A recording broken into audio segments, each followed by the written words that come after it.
Здравейте! Намирам се при един от любимите ми сектори – плодове и зеленчуци. Тук работата е много динамична, стоката се зарежда по няколко пъти на ден, за да бъде винаги свежа и на разположение на клиентите. Вижте повече! Най-важното за сектор зеленчук е той да бъде оптимално зареден през целия ден и да се поддържа високо ниво на чистота. Служителите тук следят за това продуктите да са свежи и регулярно пресортирани. Зареждането често се извършва в присъствие на клиенти, затова служителите се стремят да не пречат на пазаруването. Винаги, когато забележим, че клиент има нужда от съдействие, предлагаме своята помощ. Ако не знаем отговора на въпрос или не сме сигурни как да помогнем, се обръщаме към мърчендайзера на сектора. Стоката на сектора не се дегустира от клиентите. Ако в търговска зала няма определен вид стока или желаното от клиента количество, проверяваме в склада и при наличието й предоставяме на клиента желаното количество. Здравейте! Мога ли да ви помогна с нещо? Здравейте, имате ли репички? Има репички в склада, ще отнеме 2-3 минути и веднага ще ви донеса. Много ви благодаря. Моля. Заповядайте и приятен ден! Много ви благодаря. Довиждане. Помагаме на клиентите да съберат стока от земята, ако тя се разсипе или е неволно бутната от клиента. При липса на дадена стока в обекта, уведомяваме мърчендайзера на сектора за запитването.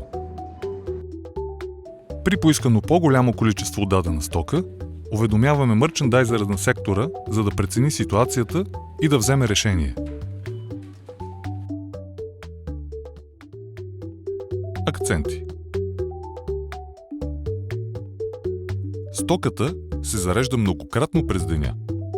Поддържа се чист. Продуктите трябва да са свежи.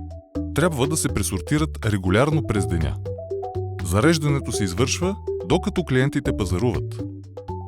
Служителите не трябва да пречат на пазаруването на клиентите.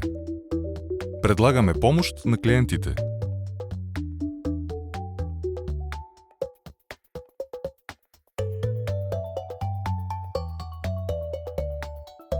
Стоката на сектора не се дегустира. Ако е свършила стоката на сектора и няма от нея и в склада на магазина, информираме мърчендайзера на сектора. Винаги всички поставки за пликове на сектора трябва да бъдат заредени.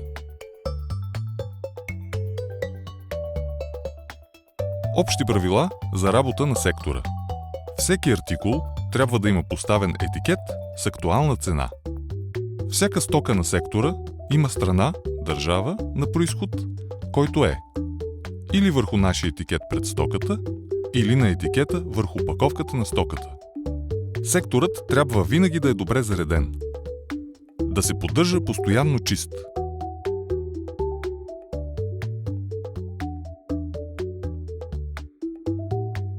Предлаганата стока трябва винаги да бъде в добър търговски вид. Винаги трябва да поддържаме високо ниво на лична хигиена. Трябва да бъдем сигурни, че има подготвен необходимия за опаковане консуматив. В щендерите да има ролки с найлонови пликове, а при ядките – хартиени пликове. Задължително облекло. Униформена блуза, престилка, шапка, бадж с името.